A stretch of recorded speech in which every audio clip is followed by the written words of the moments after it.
Hey, what's up guys, Bmw here. Now I'm going to start this intro off proper nice.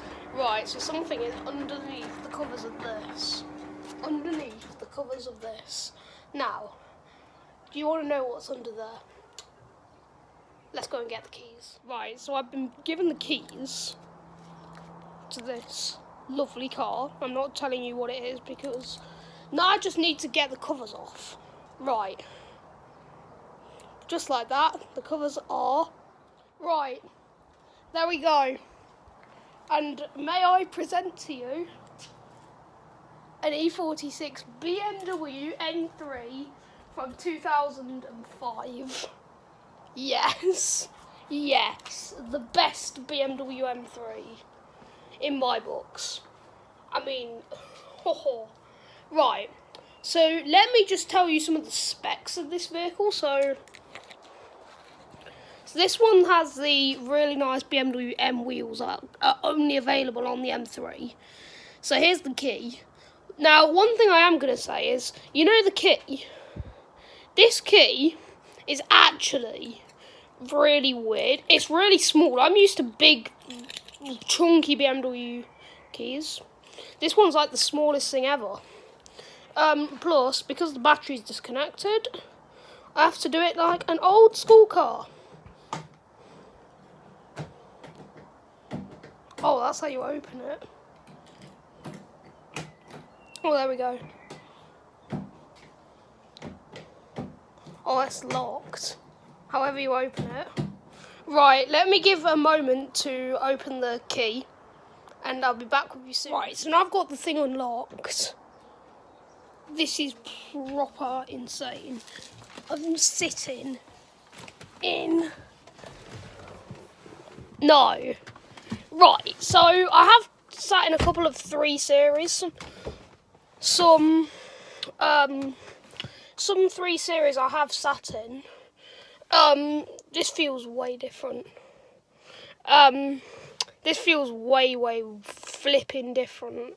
I can't believe I'm sitting in a BMW E46, to be quite honest. This is, these seats, you can't believe how good these seats are. Now, one thing that kind of interested me, as soon as I got in this car, why is the airbag here and not up here? That's one thing I notice about all 3 Series. So if you have an E46 3 Series, that is exactly what it is. Now, you'll notice that this is the coupe, the only style that they made the E46 M3 in.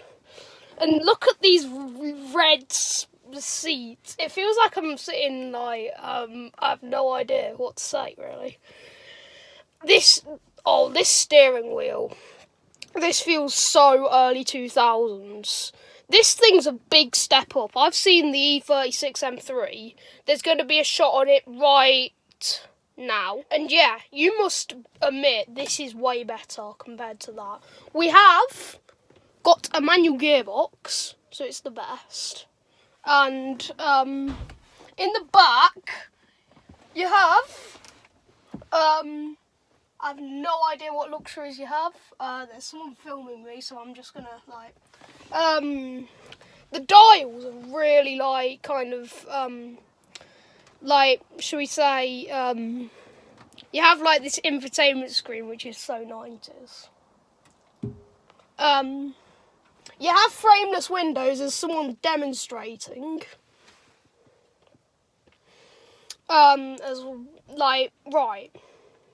So, this is like proper nice. It's just like this. I can see me cruising across Germany on the autobahn.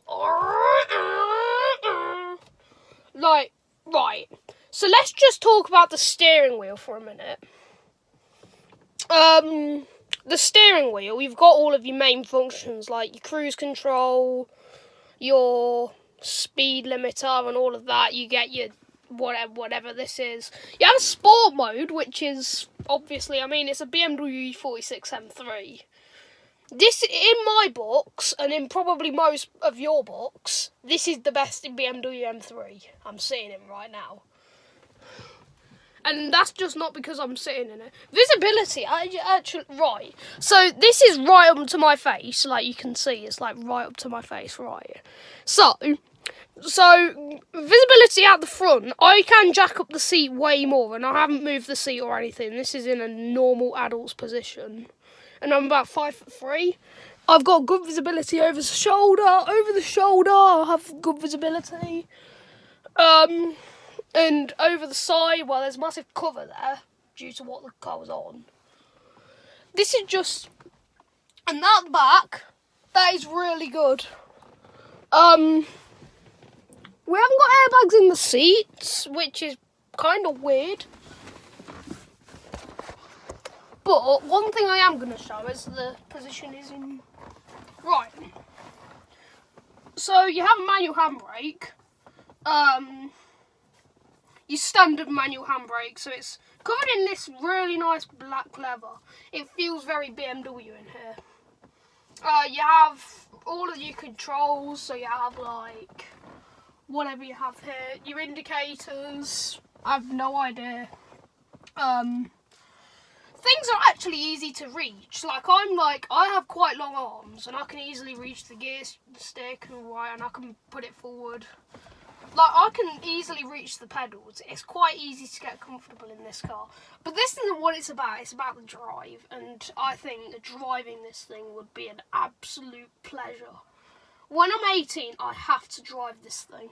And the thing is, you must consider the prices of one of these.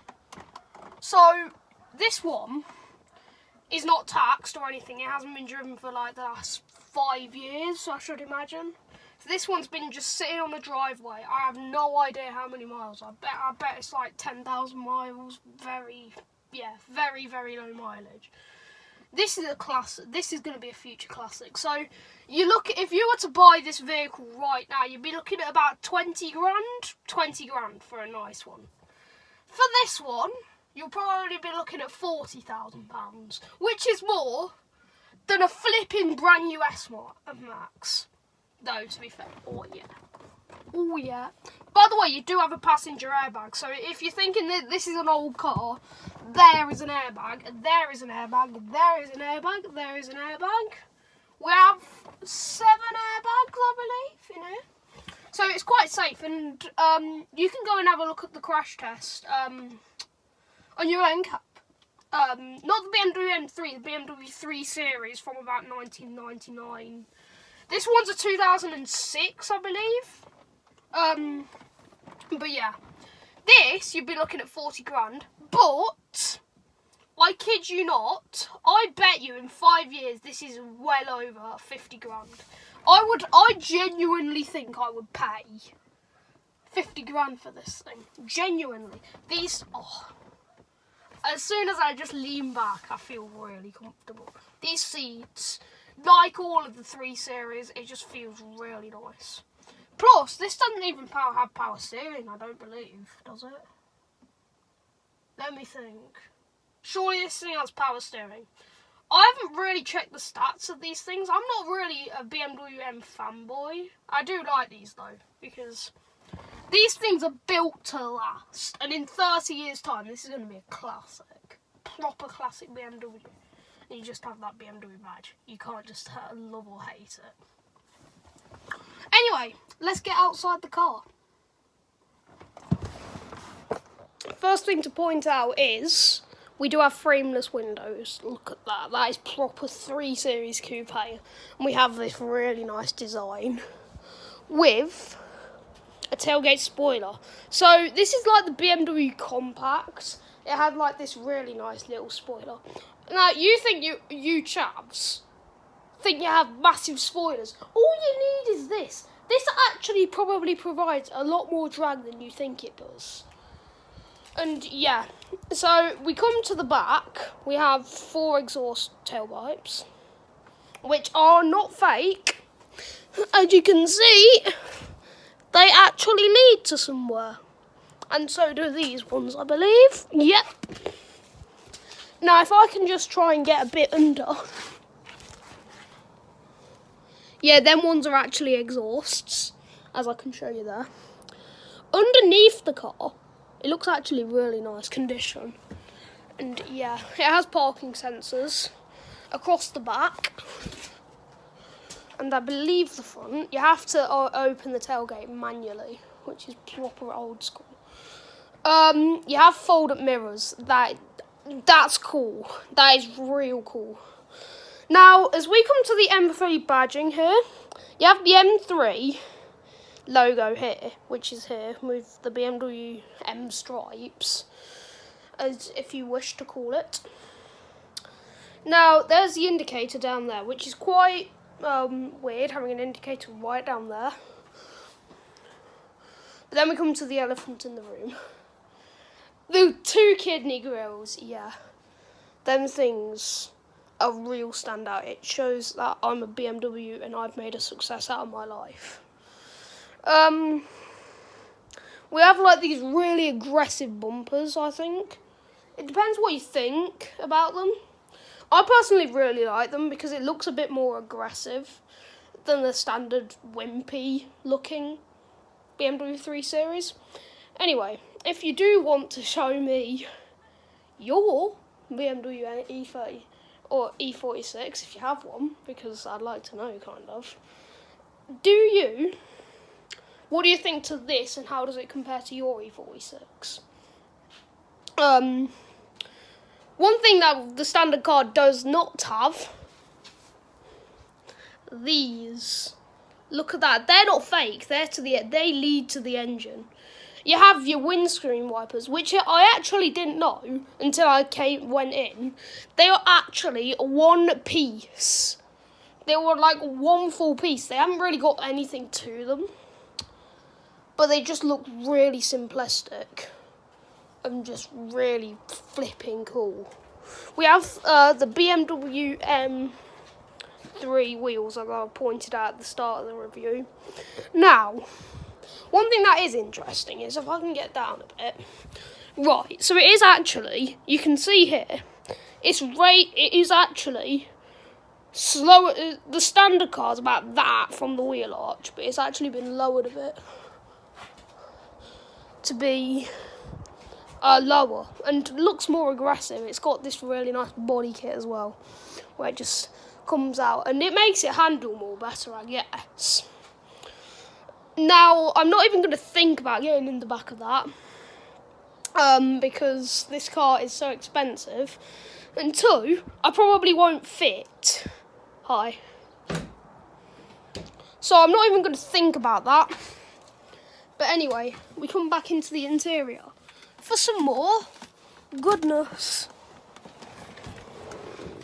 I wish you could smell this as well.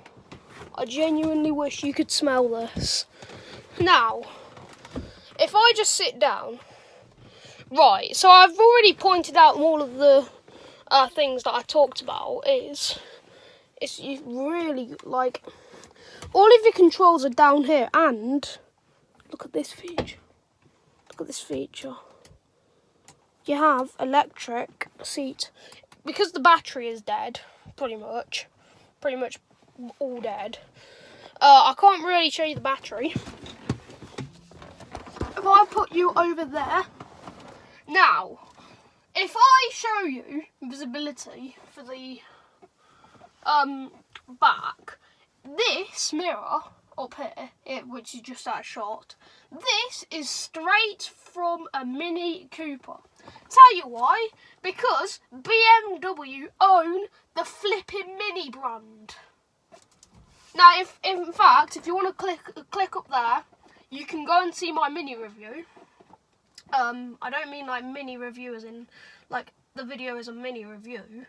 It is a car mini. Oh, anyway, moving straight on from that, you can actually go and click up there as well for my city cars playlist, I think, yeah.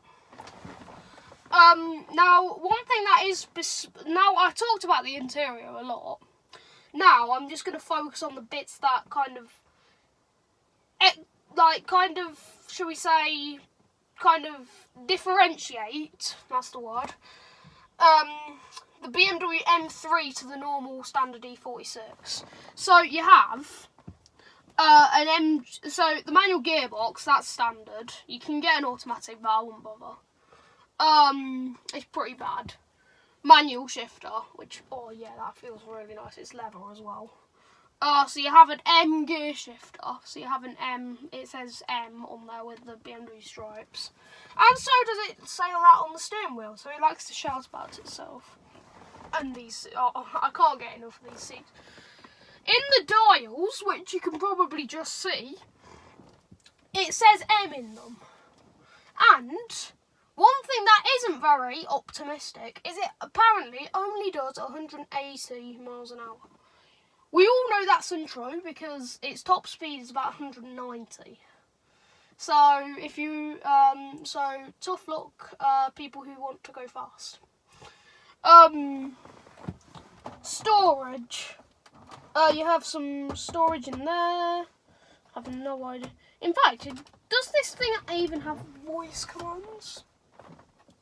This thing has voice commands. Flipping heck. What do you have now? Oh, you have...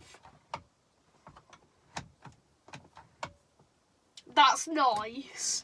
You have a load of BMW M stickers in here.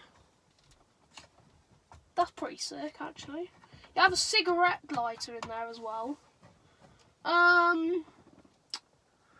No, I don't smoke. But anyway, just put it out there. You actually, one thing I actually don't realise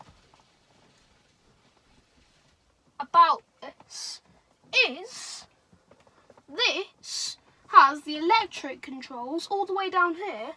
You don't have them on the door cards. This is like that from a lot of cars of the early 2000s. What you have is you have you can control even the back ones from here. So you can like control them from here. That's one fault is normally you have them on the door card, so you can just cruise along and just press the electric window. But you can't with this. What you have to do is you either have to fiddle around trying to drive along when you're driving along 185 miles an hour and trying to flick on, or maybe the back one, and then you turn on to radio on when no one wants to flipping do that. Yeah, great thinking, BMW. Now, even though this car is pretty pristine, I am going to pick out 5 things that I don't like, and then I'm going to end the review. Now, one thing that I don't like is the pedals. This is the thing with most BMWs, actually. Right, so with Mercedes, normally the steering wheel is a bit offset. I'm going to go from my nose to the BMW logo. It is not that. The pedals are legit offset compared. Like Mercedes, when they say Mercedes, when BMW, in the new 3 Series it's like this as well. They say that about all 3 Series. I feel like one thing I've just realised is my feet are on the pedals, right? It feels really weird. I feel a bit twisted, to be quite honest. No. Is this specific to this M3? If you have if you really think that this is a good idea, BMW, hold my hands up. This is the worst design I've ever seen. Moving swiftly on, because before I get absolutely angry, is when you sit back, you legit can't see over the dash. You can't see over the dash. Now, when I said visibility out the front is really good, that's when the wipers are going. You can't see over the dashboard, basically. Right. Moving swiftly on. I said this when I got in. Why are the airbags here and not there? That kind of scares me if I was in the back. What do you do then? I guess you die if you're in the back. Tough luck if you're in the back. Don't put me in the back because I'm not going to die. I'm not an idiot. Now, one thing moving on from that, this is kind of like the most thing that's really putting me right down, is why is the armrest there when you're never going to reach it. And speaking of armrests, there's no flipping armrests for you to put. See, and the thing is, I can't reach it. I can't reach this one, and there's not one here. So what's the flipping point? Yeah, that's about the all things I really have to say, really, because 5 good things. I can just point it out. The dials are in the good position. It has a Harman Kardon stereo. This is the upgraded one, it sounds absolutely banging. This has a sport mode. It has air conditioning. That's about all I really have to say, really. Anyway, let's end the review, shall we? Thanks for watching this BMW M3 review. It is proper mad, as you probably think I've just proven. Anyway, thanks for watching this video, guys. I hope to see you in the next one. Bye.